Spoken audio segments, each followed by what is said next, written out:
Magandang gabi guys, at heto na naman tayo at ang guard yung gwapo, shit. Sa mga walang sawang nakasubaybay sa akin, pasend lang po ng Gcash nyo, patingin po ng laman at pipili akong maswerteng hihingian ko ng tig 1,000. Salamat! So ayun nga guys, may nagtanong mula sa ating viewers. Ito ang tanong niya: pwede daw ba natin picturean ang kasama nating natutulog sa duty? Ayon sa Republic of Act Tricycle Driver numero 1/97 sa ilalim ng Rep Generator Article 1, kasama mong guard na nahuli mong tulog tapos pinicturean mo? Ang tapang mo naman. Saan ka kumuha ng lakas ng loob?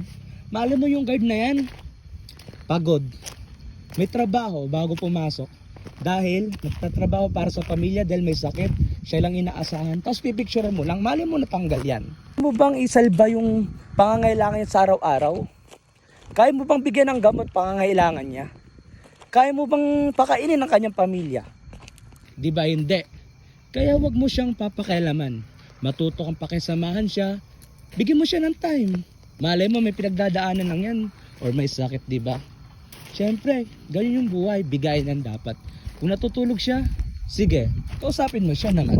Magpahinga ka, tapos mamaya ako naman. Ganun lang, bigayan. Pero pag ibang taong nakahuli sa kanya or ibang agency, baka yun pwede mo pa siyang isumbong or pwede siyang isumbong or siya ng violation. Silang magbibigay. At wag tayong gumawa ng eksenang ikapapahamak ng sarili nating kasama. Dapat tayo ay nagbibigayan. Yun naman sa Article of Rage, lumang tulay ng Pias, Kadapwat 1/602. Ang pagtutulungan ay maganda yan, kaibigan, na isasalba ang kinabukasan. Dapat sa ating mga guard, bigayan.